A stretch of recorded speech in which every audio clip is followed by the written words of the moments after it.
Ya mo achibi ma mo akwaba de Badwam TV so bra so se de Badwam Mpensenpensemu de ebrewo na anopai ye wo honorable Samuel Ipe kanemra shibdeni de momamfo a wo ayensua ne hwede mu se Alex Ampofo-Adjei oye deputy Ashanti Regional Communications Officer ma NDC so ba bekan ho ma me fa na se ma CJ Fashions so kuma se amakom ona ahyamatade obehia African wear papa for all occasions akọ CJ asoye ewo eye kumasi ameko mo betima frɛ no 0268505021 0268505021 CJ beje so na ene your number of issues ebenya nto ase na yahwe nkranza what's the latest basabasa ya course o mabunu a wombufu ye na odi abufu no ese nneoma posifu atutuo ma atuo no ekomnipa ene ho nsese ne no anye bia asomdwe ebua wotimi anomu se ne kro no mutie behwe na ye di ho komo na asemba ko dapono so anopai efa the declassification of part of Achimota forest na ene the minority atrokrata tintintin na menya to wase na makan kakra say the minority in parliament wants President Adom to as a matter of urgency revoke the executive instrument EI 144 declassifying portions of the Achimota forest reserve. Also, the minority in a statement said the decision to declare a part of the forest no longer a forest reserve is dangerous and does not reflect the objective of keeping the only green area in the capital city. Or see any decision by the government to reclassify it as a commercial residential zone, even if only a part of it will not serve the ecological value effect, but on the contrary, jeopardize the essence of the forest reserve as a reserve area and will open it up to further abuse and non-ecological use. It added, it is our belief that if any part of the Achimota forest is released to any original owner and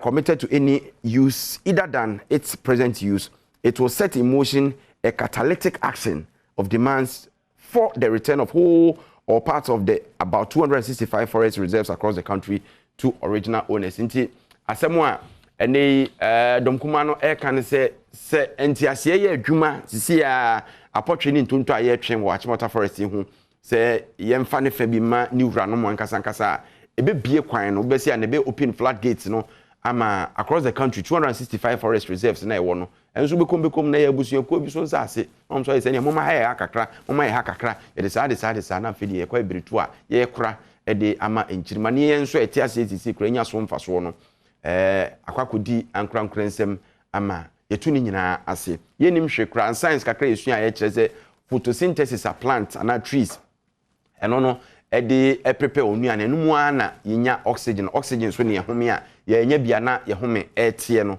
na ye carbon dioxide mframabon ye free mu a eba bonten no eno se na sa nua absorb ti nua no absorb free system no mu a na ma ye oxygen we science kitu bia mesua oje yes na me try say me dey be adwuma sisi eti say ye kwaya ase a you say when the last tree dies the last man dies enti edua etwa to de kasa kwaya pre menim say junior lands and forestry ministry na a year forestry commissioner shesa aso ye na se no I say obedua about 20 million trees last year ye dua bi eno ni state ye den hu say ni nyina ye yi ana anye yi this year ya project be dua 20 million ti ye dua no de order da na den na e be ya de bia ebetu ase bia na nkyeremu no emayi se de wo se ba se de ye ti ase na so na tie de a na ne your questions bebre ho no mu a yehia answers honorable Ipe anope memo ache amakwaba me ho ye na wo so ho te se me adom me ho ye pa ye da twede amponyankopon ase ye papa ayensu anofo ho ye na me adom ayensu anofo wo ho se ukoho opa emfa ho se bia se wonya mpinti no almost aye ba ne ade e fra every week me wo consensus okay almost every week la ana why wadwen so be saba me consider bibisa all right say Ampofo no efre me omofro say the oba no mu hunu so oh minia no hu bebri aba enuma me shaase ni nyina ya esin ohun adwuma so ni so o say ana ya Ampofo na adwene say obia no betuma di MP dabi nya no kware fast usuku a wakọ ho a factor so we highly educated now for parliament but it may be a politician is a politician okay politician a talent and both a talent a profession which is okay say a new media ma okokura hu so okay what we say say Obasha MPP MPs are you lose elections, we are more than 30. Me and some few others be. And what you can say, yeah, yeah, who are for say, I'm a party, not church, party, new policies. Nothing say, politics no more than what Enter. I saw the Adom. Yes, all the Adom. All right. Now, also, a polling station elections in the electoral area, they are no Oshimudi. Oh, Midimani Diachi. I don't think I'm missing because a honor now, it's answer, yes, our elections. Campaign be a course and they say, hey, the Peku we will to my pay Bassiabo. Much in the amount to Amao, what to my one pet, maybe gate Ama na ni Peku na what can say actually one also can say, yeah, the motor my I best sang the IAP aba. Na said the Peku no win. Oh, Crawford na. Me catch him in Crawford. Tias man, can man you man in money. Missy, I pity. I used to have a constituency campaign na a course. Ni Peku bi a campaign say. Say ni Peku you motor my one I pay Bassiabo. The musheni. Let's say one more year campaign next year say ni Peku. Oh, Tias man making hunya ncheche mu bia. Missy, campaign a course on the say. Say ni Peku motor my one I pay Bassiabo. The musheni the man to amount. Then we could be say, "Mother motor my you best sang the IAP aba." Say ni Peku na we say motor my you best sang the IAP aba. Omna win. Nti na say amount for na nkasa sa pese be samba. Enu na ye de measure. Na say nipa na win ni so de ama aye clear say e omo pe wo no na win. And invite one to one. No one family. All right. Matthias here. Eastern region so same some chairmanship prison or regional chairmanship prison is mo aye shipa.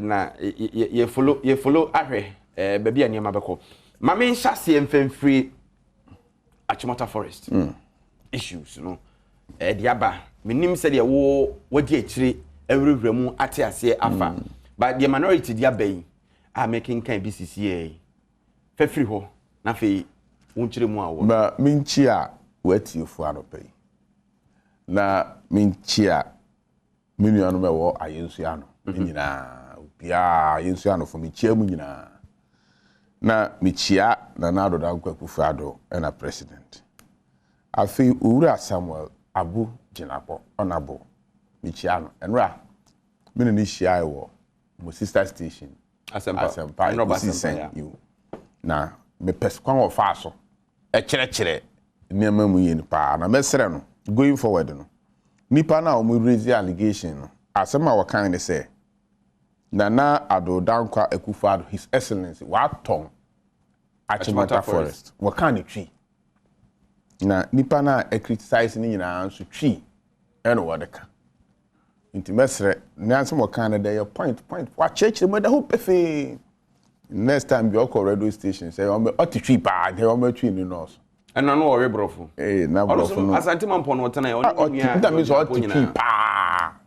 The police in the bent on the watch told we tree for Montang so jot te o matwi ni nose nra yeda na se nchechire mu a o de ban no na di kan yan kan obi anti asese MPP aban ana na do dan Akufo-Adjei dan no yenye ya adwene se e beton Achimota forest na president Akufo-Adjei on ton Achimota forest kwai no on ton yeda so ni et o mu nyina ne se afi 1921 in the English Abrofo-Adjei wodi enso where say wope kwai bi ana asase wodi bi besi school na wodi bi nso aye kwaya yebekomu kwaija ade anya oja ade ahwe school fo no anu aduam won satellite electricity ne gas na nya common nti wokọ yaka kwaija se kwai brintu bi da ho na okope oja wom ene ye fe no kwaija nti no ngakọ kwaija firewood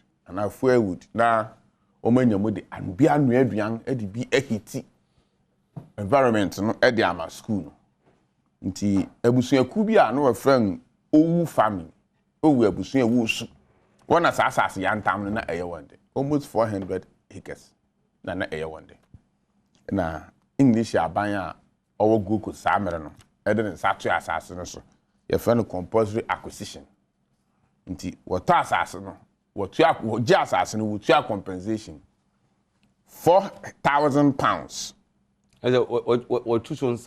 What two sons? What to Sugaha? Quapinis, what to Sugaha? Assassin Abbey Abangde. Now, yet, sir, a muhono at 1927 also was sent assassin become. Now, in Chilimo, on say, assassin being a wage in a barco, what two Sugaha, it's your compensation, £4,000, British pounds, and I will go pounds, but backward the one in Tiago and family Busiano. Assassin also. A Busian, Effie, a former president, Kofa in 2007, and a Busian petition Kwesi. Obi a Busian at assassin will be a cocoa. Cocoa and Webia was in Tiane. Na sefo akọ school eduachi ene obi de cocoa scholarship akọ school ya ton abusuan asase bi de ahwe obi ya ton abusuan asase bi de asiesie abusuan fi ene abusuan bi wa akrachefo bebre ena mo asase bi a won agyanom no won nanom konde wo mogya gito honti ya di de Ampofo-Adjei nti ya abusuan fi kura bubu nipa bebre we nga abusuan yi ma ena masase efi yen sank ye bedi di so de ahwe wonti yantumi anto ya school so nti aban either say obetua sika kakra de amayen na yanga busua na asase ni nti amaye gigya no yatumi apagya enye saade a asase ni ye unje se wode be no wamfa anye na da ho de a twa kakra mayen ni enso yamfa anye biribi na abusua no nso nya abusua asase wo pem so president Kofo abreso approval no partially na aban no won ya adwene de nanso approval na ma won san kan asase no 2013 aha na o se ehwini 2013 ana wasan ekwa pesu biem ade petition koma former president Mahama na no na NDC apenso no wo kan ya kodu ba bi pose afede e wo se asase no ye gya mu edema abusuan no fa bi wotwa fa bi ma won fa bi a kwaye no afi ho kwaye no anni ahoden papa abedi kroma eho no ye yifi wa ha wadwene eni ti da me won akakra se NDC abro so mo pron so se mo di asase ne ba ma abusuafo no na bi a process so na mo anwie na Adom Akufo-Adjei aba na ebusua na asande won ahia asem akoto so se na ya ne abande dawo na otwa mu no ehye san hihye aha ne edui ti yesraw so asoma yen ba bi a wodu no kra na aban we san na echi a enyi san se na won apresu ya wie nti na we ane se wo se ye EI executive instrument fofo near the guide portion na ye de ba ma won na say executive instrument no etimi protect forest na aka no se na be ya obi nsan ne di nkomu biem na no na ye nuanu minority for ADC se dan nti amra 2013 what the petition ne ba ya o man pahin dada Mahama press say one farmer won no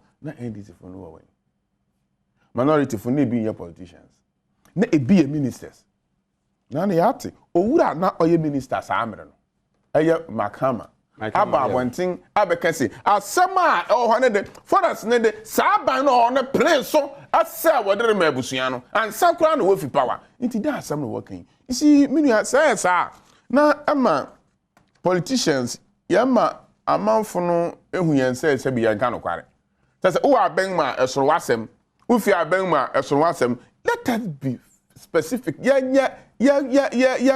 adwene say Sad eye benkum a eye benkum eye nifa nifa emfa ho se wa abem anase wini abem. All right, nti ma men try say nsemo a yira Mahama aka na the Chronicle the obokrata no e na publish into share front page of the Chronicle and edition na e wo mo say Achimota Forest Recus government is acting in the right direction. Mahama na o say Mahama, a former Minister of Lands and Natural Resources under the SY JA Mills administration has confirmed some explanations given by the current sector minister Samuel Junapo following a public outburst over the declassification of parts of Achimota Forest. Me try say mefa ni quote no mumna akontemo say the constitution protects citizens from being deprived of their properties. It also talks about the government ensuring that when it acquires land, it ensures that prompt fair and adequate compensation is paid to the original landowners. If the government doesn't use the land for a very long time, the government will have to return it to its pre-acquisition owners, and the pre-acquisition owners here are the old family. The key thing here is about biodiversity and not to go in there and clear the portion of for buildings. Inti oba babeka and some yira my kama ede atudwa. See, yes, there was a petition from the old family, and the reason being that over the years the government has acquired a lot of land and some compensation has not been paid. They thought that they were being denied their land. Under the circumstances, we set up a committee to look into the petition and come up with recommendations consistent with our policy directions, moving away from the consumption value of the forest to the non-consumption value of the forest. Inti Yira, my kama, and somebody to do, and they said there was an approach, yes, by the old family. Exactly. Said the old canon. Yes. Now we him old family na ko betumi de abanga kokoto. Say obaji asase se wo de firewood forest na we twamu ja e de ama Achimota school. Yehu na asase no fa bi wo de akwa wo de esi school eni Jimpa school na Achimota forest. Yehu no we twa asase no fa bi afi Achimota Ghana Forestry Commission for afi wo de aye won office. And the younger busuafo na yeso na asase yen de ano. Yeso twa bi ma yen. Wow. Anka ban betu makese okay, instead of say ye betwa asase ni bi e de ama mo no. Mama yanhwe asase no portion ye pese ye de ma mo no. Ni yanhwe the commercial value of the land ni entu aka. Entu ama mo. Enya asam ketwa. Eska kese pa. E bia na ban ni say eska. Me personally will be sama. Siska o ha, that is the approach I was thinking. But in fact, ene sa hono one plot of land that cost about $100,000. A prime area. Now, into one year, over assassin be na calculate. Say be 90 acres. The farmer man is about 92 acres. Over calculate our baby huge sum of money. If you are not buying a piece of crowd, it is a assassin. About to me, I near executive instrument. Eddie, I don't know what kind of executive instrument now. A chiraniama. Ebusuani ja asase a wo betumi di aye ne ne won fa anye to the point say mpo what tan asase ni mo bi na nipa ne be ye bibi wo ho a just a minister responsible for lands and natural resources no ma approval in consultation with the Forestry Commission. If one farm ebusuani say ampe be ntra no e hye da ho se na be ya en say forest no se na be ya mo e wo forest ni mu no e ho nka nnua ahoro species ahoro e wo forest ni mu no en say inti no ye nya mfa ma abusuani se won fa nya ne awope ochira no so ye dey waste treatment plant bi nti ye bue waste na kugu forest ni ochira say ye recreational center obeko na dede he na disturb ecosystem e wo forest ni mu no sa na ma ni nyina nti ne ya executive instrument a ye the guide nti me je di say ne kwangane minister na kasa ejemere akirikire mu publications bibiri aba minim say minority full statement e bar before the minister's response say bar before the minister and that is say highly unfortunate. Did they listen to the minister? What tie minister no what tie nsema minister and the bar thing. What's the executive instrument na e bar thing no fa bi ni ade one minister na nya adwene na many ma tie won na wa kan no e portion aban ejawama family no say but what can executive instruments now also we betum LC dia mobi dia no pay but in partner we be bibia was in consultation with the minister responsible for lands and natural resources and then we also be consult to Forestry Commission and senate bibi wo ha what to be ma approve am wo dia ye ntia ne keke ntia no kra ba be ye e be sere e wo say nano na minister e kasa no o chirechire mu say e wo say assemblies no I ma permit mu odi sidan no say ba say ni pay asase abidi wonsam no wo twa bi mo bi na wo nya approval no from the ministry na bibi akoyi a e wo say one assembly no so ne won gato mu say wo betum asidan ya wo nkuru ahoro so ye tukwankwa abrochi say plane wo so na ebesi na wo hwe fema dan no they call Montreal Canada obesi fema nua nkwa na adan no hye nua na ase nti ye betum ayedu Ghana nua no wo da wo me ntwa nua ni mu na mom ni yensi adan na hye nua na ase wo say watimi bi kropo na be land na wo hwe fema obeke say bi a forest na wo ba besi na so besi fam wi obehu say eyekuru yantan ene adua nua wokọ Canada asa omo maple leaf bi isisi kuro mu bebre obi su obi danga chi bi say edi say wo soro na hwa obegesi forest and aba be si wom well inti yo tumi ya ma ye sa inti baby edi am won yan guide won ye be say assembly so no so mo ma permit one can chere one forest commission is it the case say wa ban na wo power inti na asem we wo defend ekọ say ebiti besisi enua edan ahye miem abra wa onim say si ebesi dan a clearance na nko akra no oh say no wuntumi nke say obesi dan a wo forest it ba be so betwa ba dey kan say wo si dan na nua ewo ho say adu we me hu na nti a minority for the issue statement because what in some ebe nyina it is non-partisan but Oma make an important statement you are man me pese wo betwa adwen e dey sesu nyina nso man mu we aban ni asase ye na nanom ni musuakuo dia na o say it is our belief this is just a portion of statement it's our belief that if any area or say if any part of the Achimota forest is released to any original owner and committed to any either use than its present use, it will set in motion a catalytic action of demand for the return of whole part of the about 265 forest reserves across the country to original owners. And you know what? Emra wo buy no here NDC for. One na say we call Atomic Energy Commission we call that. When we are dang na sort dang you for the man owners na what Thomas asofo. Baby Atomic Energy School no one ankasa no. Yeah, graduate school name so the also you twitwa wo nyina. Graduate school there. Kada actually be to my expand school now Atomic Energy no kwa na yi akobe. And say na we say here for the ton. Me say we lilizima traditional owners, the original owners of the land, and Omaton Amasofo, and the agency is sorry that. And it's in a release. Yes, in the time during that this year. Internet that's I'm working. Who power there, ultimately lazy.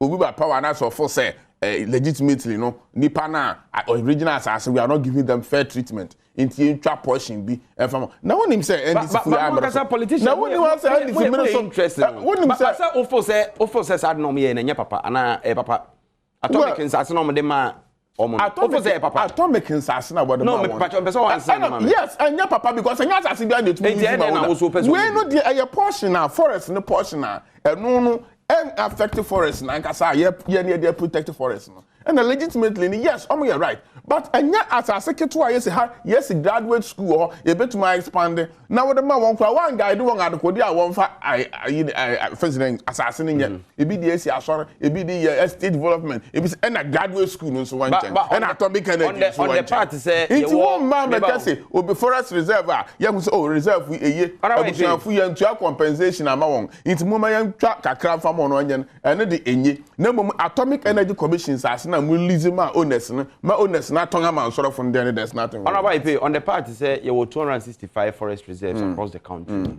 ebia so e wo bi abusua na say ohena ye ne dia na abandonment so you can't issue blanket statement on that case be about you deal with it case by case mama nunsi answer sansa say air forest reserves across the country bia wo ohena na abusua ko ye ne dia na abandonment so enti the way you case study. Into the Atomic the meba. 2 wrongs doesn't make a right. But in 2 wrongs say the SC ma saman ko ndoto. No bit to be say yes you busu answer say you pusu a you betwa kakra bia ma ye na e bie sa floodgate na what will you do as a floodgate bia there's an people say oh we can kwa no money e den a o matimi apia over the years untumi make say ye twa owu abusua asase bia ma wonti forest reserve bia nkotwa bi mo bi forest reserve bia wo Ghana ha bia no e wo kwa ye fa so je no e wo ye fa so e di je asase no e wo compensation na yetu ama ahemfo akoso mo dam bibia he bia no but you know baby kura yetu ya compensation £4,000 ma wona nya fun asam na ye ken baby a won to compensation ho asam na ye ka sisi iti me pa cho let us dey na peculiar case and say different case by case won't mean ka say ya ye ntini say blanket statement say dia forest reserve be enkotwa bi ma original owners but it is say emre bi on pani question is amra na end is fully legal Atomic part of Atomic na wo nim say omu be flag afi ya omu ko opposition no e no ma say omu be flag gate I feel I will position no who say family be appeal petition. Okay, a brother former President Mahama to 2013. But that statement and you thought provoking. Oh, let's say 2013 I was setting committee now. Honorable Mahama Ekesi was prince say one farmer one. No when him to be flag. And as I mean that's argument by. And I will leave the atomic and then the man had to for him for now. Which you try my software what this I saw now. No when him to be flag. So him say assembly for be hina same. Exactly. Nti I say what we say ye tua ye kopesika na obi a ye je na asase ye forest reserve no ye tua compensation di ama won. Say na be ye abusuan bi let us do that. But until say issues no be ba no let us deal with the issue abase say no. Ni abase say ni say owu family say o ma nya compensation on the part of the land. Nti was say so aban e di kan akotwa asase ni bi e di esi jimpa we atwa bi e di esi headquarters ama the forestry commission we atwa bi di aye na bi nti yan so yen abusuan na yen nya compensation bi ano e ma abusuan no edinya nti benema bi a sanka asase wo yen sama ye benya no yen sanka nti no twa bi ma yen wonim say etiwa forest ni ade ho nyina ahemfo original owners no omunya royalties and that's how a year box site can say, mine, and they have royalties. But who family as I say a jar to a reserve royalties burn you have compensation among. Let us be fair over here. Near politics now, you perceive a day because of say now what the petition about setting committee who say it goes to now, Makan, it's go to our policy. Our policy, the intended policy, and anka abandon one. One man fa a forest nanka sanga se poni aka no. One man fa bi ama contract say, one mo kwa akoye national park ecotourism. Ecotourism. One anye. I feel nye at the corner. So why are they kicking against it now? Why are they kicking against it now? At that time, were you in support? Well, me catch you see. Ecotourism no dey na me hu asem bia because me kuro maburi. Your botanical garden wo. We any system all right. Bibi a wo gina change say forest. But we share my restaurants home, recreational centers home, a park ya ye funerals and parties ni ado mu. Amanfo call tourism wo mo call eko construction ni ado. Any affected trees and the trees are well protected. So me who be that we can even do the advanced version of a botanical gardens. Bebwa. Ni a reserve funds I take forest no. Well, na afi yam fi asensuan se na kuro bia ye nnanom a yebeto won no na kuro bia wo forest the friends amampo ho na yesi mpanyin the intention is say yensi yam mpanyin for but another intention is say na serve as forest reserve ye wo kuro bi ha bekwa ye virgin forest na nanom kwotena ho no na wo fi asisi wo mpanyin wo bia mfase kankan asase da yetumi ye ne sa na wo konkuru bi hu a ye dididi hu sa amegususa si ye gya ho na kuro bia wo ne dia ehun poro nhia se ye benya forest kese Krobia one de kakran ko India. I did part of my education in India. I become Krobia mo forest kakre bi be 10 acres bi go nom the short fence afa hunya na gate da no na forest guard one. Krobia community bi even in New Delhi kra no suburb of New Delhi bia one forest kakra. Let us start doing something like that. Ebe boy bebre. Nti mesra ye nyina ye pekwa me wo ba mi fia me duadua nua ne ade bebe mi wo 1 acre land amaye me duadua vegetables ne ade wo ne ma bebre wo a no ba bebre wo a me I don't remember the last time I met me wo me bebre wo me fia me na mi nu obi ha ye bibi kakra. But let us deal with the case by case. Me and Cassie, we are going to open floodgate. Emra normally Atomic Energy Commission is asking me no money to move floodgate. All right. Why are we doing this to us? Uguso share Adom TV Mpensenpensemu honorable ipe kane machine we need mo manfo ayensu ana uguso hwe ni mu se Alex Ampofo-Adjei ba be kan ho na ye de nkomo no ato aso yenim de amano delay de but hopefully oba be kan ho na ya to aso yenko contract for sale special prosecutor slaps former PPA boss with 17 charges na Yera Ajenim Boatin Ajei na oye public procurement authority boss after contract for sale documentary Manasa Zuri ehun bebre but emra kra no there was a development say ne frozen account asemi ba ye empenin for the table to so kra no sika ewo mu no mpo yadwiri sika ni nyina a chese eno ho asem afei na yedi enkomo no de but special prosecutor na ye nhye dante ne nkan yi papa until say enra odi we yaba wa charge former PPA boss meaning the special prosecutor officer by adwene touch ni say ebe kun etia ketase share the point irrespective of your political affiliation because na nipa bi accuse governments and I'm using governments in plural say aban ahoro no ba na anam say attorney general no the appointee of the president in nti president appointees no say ye the dream bi kire won so na say ye susu won so na ya allege say won ga di boni bi a na won ga di dream bi a ntumi ma attorney general and minister for justice no ya appointee no ntumi en won entwe say na we so no won twe mo manyi enya ahomfa so nti president Akufo-Adjei yes asade ye appoint an independent body and as a person or ye special prosecutor in creative officer man now issues like this no especially near nipa the current government appointee why ye bribia ye force another government appointee try na they suspicion kakra beba no ye fa sa ansem no ema no as an independent body na onhwe no nka nti special prosecutor akosa asem we hu am je say ne kwan anen na ye hu say wa level cases be against him san say case no e court na ebedi hu asem ni nti ye print mbu antem ye hwe ma na me pese hwe special prosecutor office na nkasa has it been that relevant since its inception because o hwe Ira Martin na me Dubai ya said there hu case bi akra na ye adibia ye so ba ye no after 1 year fe na ya te ba ku yi adibia ye nkakra wo share jume bi dibia asesa eni ho de dawo na special prosecutor office no ho de dawo na wo de obi akwa cases e ho no na obetase no we fi aso we no your officer ya set don't forget to say ejuma special prosecutor it's been years o manya mfie miensa ko 9 sa na wo hu ne aban no so ni emere nyina so de betena ho etbi ko so na mpa so wasine bo so ye hu bia afei na o set up office when your office building I set up office why recruitment afei na obenya investigators on be investigate cases no na wa prepare ho the case bi court afei case bi akodu court no kra no na afei wanya enough evidence to prosecute the person ababa case ni ebeche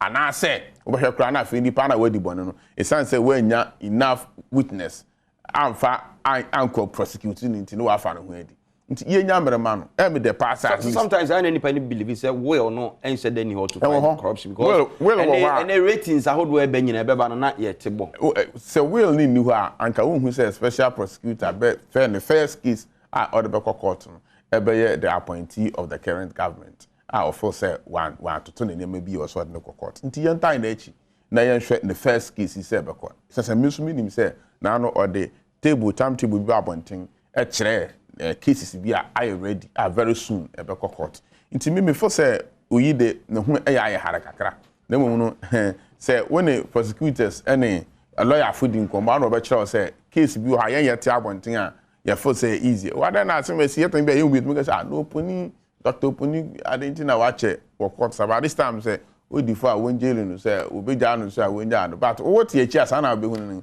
there are so many technicalities a bit to me ama case are drag especially say one proper research and prosecution witnesses papa na one prosecute case ni ya obekọ na afi akopem wo nti ye man time me the pass in the first case when you other corner somebody from this government na dey back na me one say we say ni sika bi a ye freezing account sika bi e wo mu no wa kwakọ withdraw scan but upon further research announcing bisa kakra me bisa na kire say at say na wakoje injunction e wo court e dey to say bi a wo sidan na bi asase na wasase no bi sidan was no wakoje injunction no forever and ever I will say injunction for a certain period sana am say freezing of accounts no say won't mean and guess we freeze obi account for forever and ever freeze the account now at a certain point period in time court no be bound time no so no want to me establish a case against the person as why we freezing account now expire no one court and could renew a bit to me call withdraw scan and our court so yes our court na court to renew amount why accusing the panel say why a dream until now don't start on account so at a certain period of time so when to me I'm prosecuting for now go general court now cause court no renew and I say renew the freezing of the account now and that there court in the bay I think that is what happened but me for say where is can only scan you so differ with before ye court na na court be kan say so refund this scanner baby a wey scan the court to be ano he will refund the money nti ye nya ama court no na court no can me the power say in this direction obi abehun say be na Akufo-Adjei buy no fa hu say we an appointee or no appointee so we the bona the special prosecutor will deal with you. All right. Yebeko Nkranza Enra police for issue statement vi the latest one Nkranza na yenhwese bitima boss say update on the security situation at Nkranza and its environs. Now the police service continues to be firm to be in firm control of the situation at Nkranza and its environs, where peace, law and order have been restored and residents are going about their socio-economic activities without fear or hindrance. Also, the service is satisfied with the strategic operational contingency plan and the general deployment of police personnel on the ground in handling the situation. Regarding the number of persons affected by the attacks, according to the medical authorities, at the St. Teresa's Hospital in Nkranza. All right. Me nyanto wase na ma pikini biem se yenua Alex Ampofo-Adjei akan ho. Ampofo-Adjei, good morning. Joso mi. Aponu mboko de. Otwede ampo adaroma. Traffic ana se odama na bro. Wani tua na ndama na bro so but be sure say mo workers no do na was akwan no so ye sa wo free amasama ba. So na wo free ba na any other ma de achi o de wo be kuruma so ba ma e ho na free ba ma. Enye easy. Ka ultimi so predict. Bibia timi si okwan so time anu ntia. All right. Any what before say me kon kwan san de so no obekọ Achimota forest issue no so briefly na yenhwe Nkranza. Okay. Now as I metis on abo kan Manase issue no ana nenye no. Eno so ye second topic ni nyina wo topics na dia ma. Okay. Inti mendi kan ti we ni mfiwa. Mame ma the next 10 minutes na me box 2 no. Efa bo 2 ni so ansa ni about Nkranza so. Okay. All right. Inti me pese me start wo ba bia wo wie no which is Manase Zuri issue no on the PPA boss. You see minua da bia me wasem bia me ba ha me kan me se nokure wo ensan nipa ne ne empeneka na enra na me nanze ma wo se mo sister station asempa ekosi sen obi ne omanhene champion the setting course de be ya nyina be patriotic na yetimi aboa ma oman ga na afa ne ntoma pa afra sabi obi anu o chirifo asempa kodo oman ga na yeyi a menua yeyi ma yenyina sisi a yetie na fu abuo fom a yemfa party card na eto ana meboa aduane a ne boa ye de ne tomatoes auto 5 cd say mienu pay honorable obeto bi miso meto bi so to bi nyina yetonye party card enti ye obi abotaye say oman ni begina yi na oman na fa no ntoma pa afra say ne ka say crèche e free up to the university level say nyina hallelujah na say bi e kwoto ten wa na mpe na Cuba ye bitimi export doctors ni ade a ebo o mo ye kra benefit from sa exportation of doctors no.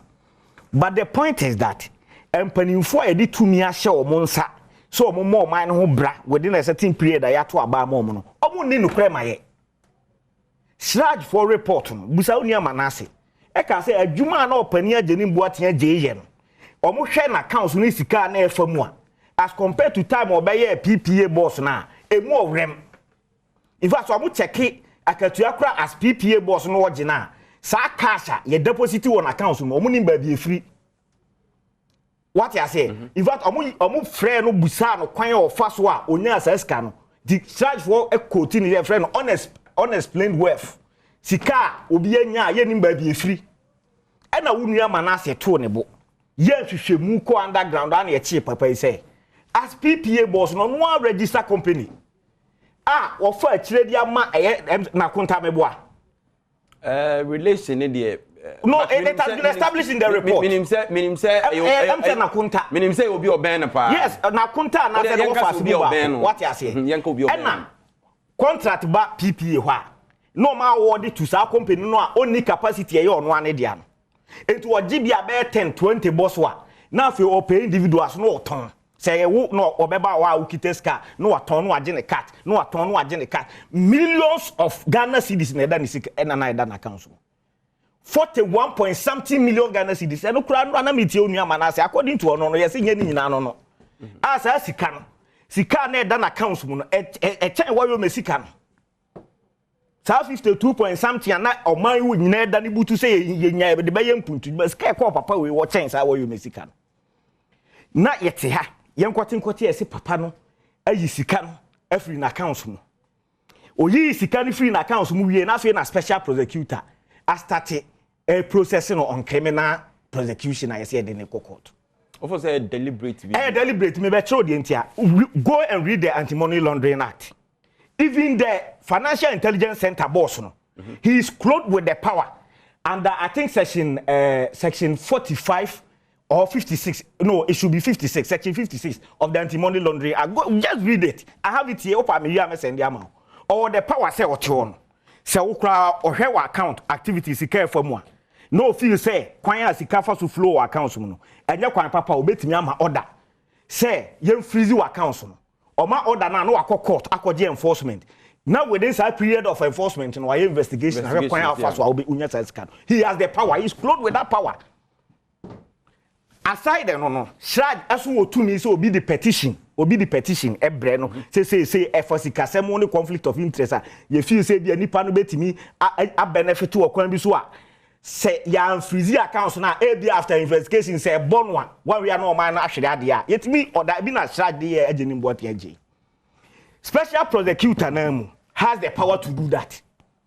Aban we are kasakura no through that any general any court no ebetimi and American through that say also obi na invoke ade no betimi aye ade no.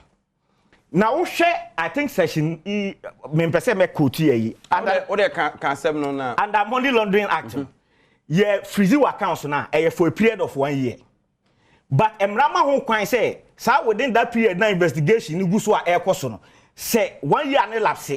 Now, every year investigation now, or who can so assign high court, cooperate for the extension of freezing of accounts. Freezing of accounts. Ebini ya Dr. Opunimono. As we speak, so yeah, aware send accounts here freezing because case in a pending court. Good. Until time one, Shrad apply to the court. Mind you, na manase asan petition Owura Martinamidu. Until the special prosecutor office and the Owura Kisia Jabin after the removal of Martinamidu no could have gone to court. Resignation after the resignation. Well, the circumstances. No problem, but or resign, you're removing them. Or resign, you circumstances, just like the Mulubu. You circumstances. What they my farmer, what they resignation. What they my cause, what they resignation. No, okay, my resignation or resign. But Ghana for him, quite see articles or Troy and some Martin, the Bible, and far by way home. He had his issues, but he resigned. But I'm saying I'm reminding Ghanaians of the circumstances under which he resigned. Okay. And I'm also pointing to Ghanaians the circumstances under which Domolovoso Eko. So what I am seeking to say is say under Kisia Jabin or by other than the table no. He no to me so no apply for the extension. Yes, but one and a papa no so he has every legal right here after the time. No has been 1 year period. Not say more about money interested. Say more besan court. I pay the extension of time freezing accounts. Abraham say more. Also what the right. I know they mean blame. Also what the right to go to court and say after 1 year the processes of investigation has stalled. Menti bi dia free aban adwuma bia ho. Enti me hia me sika. Enti muntimi nkoso mfa tabo onye den. Entu me sika no so and he took advantage of the law, went to the high court. Window no, and I'm saying, Abai was fully aware because you have the Attorney General Department, you have Shrad na mu and Shrad tried the mean. Are we aware of the timelines in BBS? Yeah, they are full. And yeah, Abai na dem run by. Anti-Money Laundering Act and yeah, Abai na dem by. So Abai is fully aware. Say 1 year after 1 year, no betting I pay extension. It is Abai interested. That's what ho. Now window abeda home.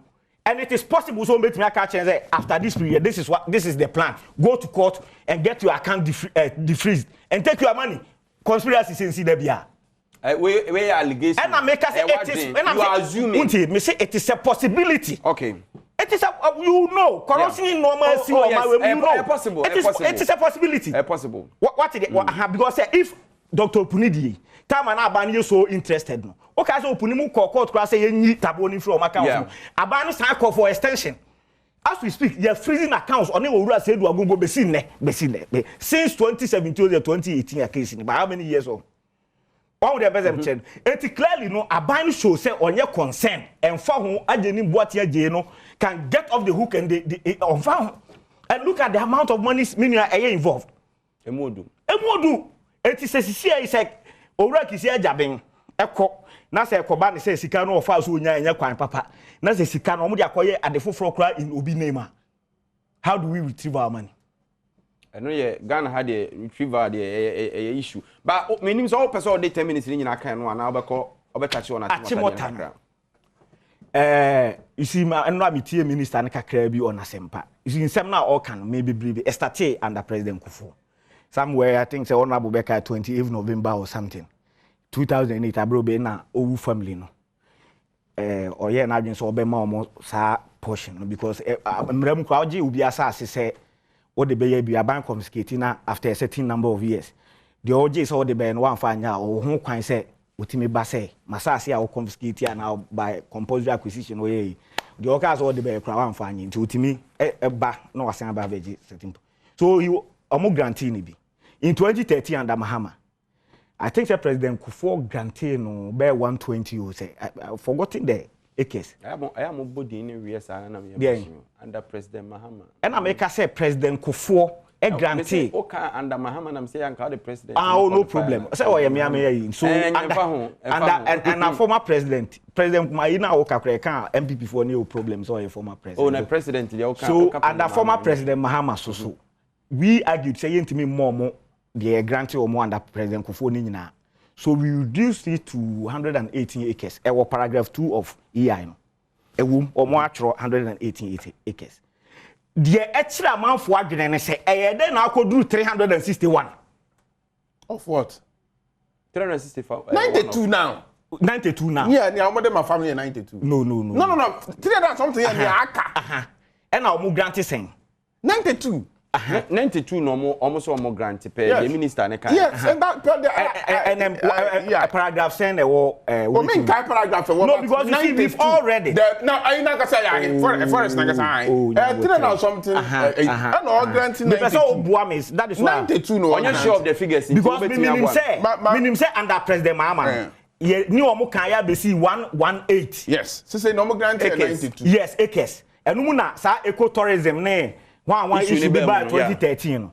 You see the point I nyina can say Ministry of Lands aye obabi owura bugina powe nya no back on tree planting exercise budget e see wumnya asem ketwa this year June almost 20 million trees me yeshu mukra asem pamete say budget e wadi we mo no sika dam onye sika ketwa say nua no mbeto na ye wa Achimota forest wa ha enuane bi na sisi wonu nuane afi na ebedua bi na sisi wonu yesi ye pese ye twagu ye pese ye twagu na why na say esi enuane ye pese ye twagu na o ton asase na ye besi adan no wo enuane so the issue of ton nana I think say I was going explanation but say private developers bebam because say if you give it out to the family say honorable you pay family na entitled na dia mo a wonya de mo free aban nsem unless of course say but ebasa na o kan say aban na aton no listen to aban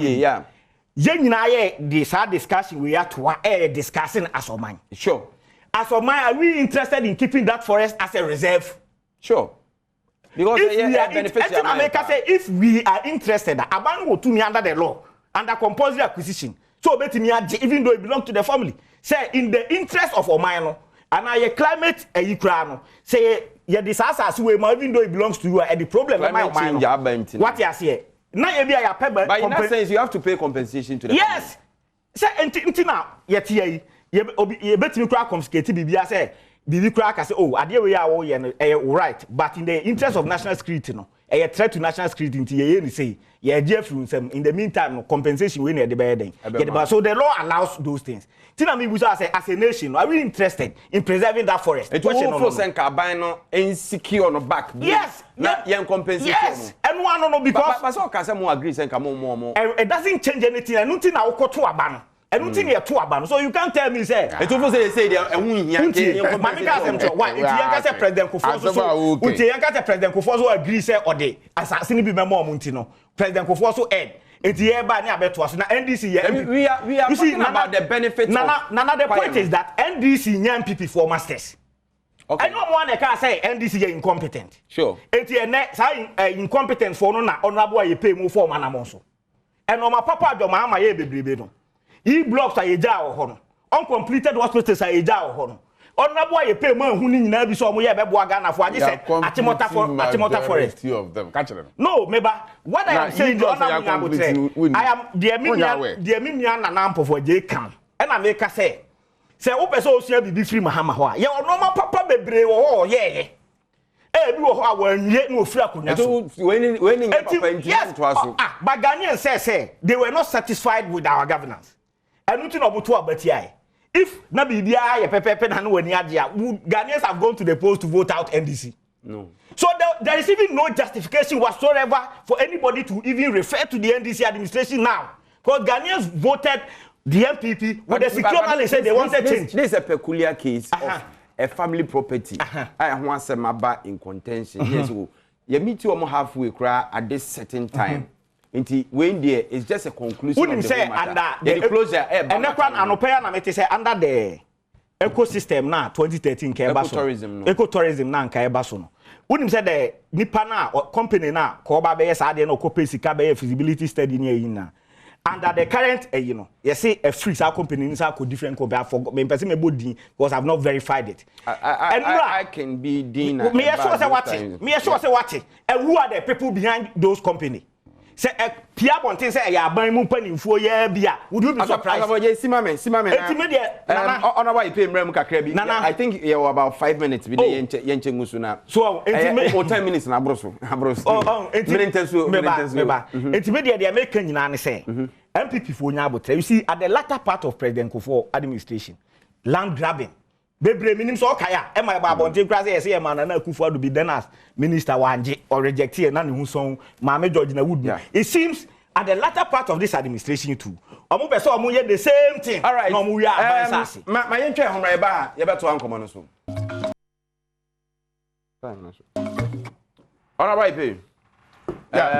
My yento aso na it was just about 3 minutes nti. You better 1.5 na near year kind of say. Emra na ye nuanom NDC fo. Owu family petition e ma won a na what the portion Emma family no. Na what the portion of the forest so akwa ekupak no. Na wonim sa na ma we nyina say ye hia forest say ye de sika akodua nua no ye hia du akra. Ye hia bu o me nyina ye nua even South Mota forest ya fa ensan kakra still who be here say baby I to garamsey e dey say your forest you be recover na ye dua nua e wo ho nyina Asaboye time na so nti hu hia pa final comment just 20 seconds bi ne enko minua you see ade e koso on kranza no asefim na wo se mum ye nyina ye ka because abufu a e ba Ghanaian youth nim no wo hwe vis-a-vis the conduct of the Ghana Police Service ya hwe ye beduru ba bi no e de hwe so obi dane dem 3 a.m. was 2 a.m. No wakofa no. Unregistered vehicle. Na mo de akofa no. Maame ne tracy ye de akire na mo de no kwhye Nkranza police station counter back. No say mo de na hye de ame ko frɛ be ma ababo me de me yo ba. Okoba ya woni ho. Obusa ye so okintampo mo ko ho a woni ho. O tachima mo ko ho a woni ho. O osunya mo ko ho a woni ho. O won kan. Unim say MP no wo fa ase no. Ye say MP no de ni papa de. Ti Nkranza ho MP no asem no ano odene na yegusu dia what you say honorable Samuel IP yedase Alex Asafo-Adjei nso yedase me di nana se Ampofo-Adjei nyame admo chena besen ehia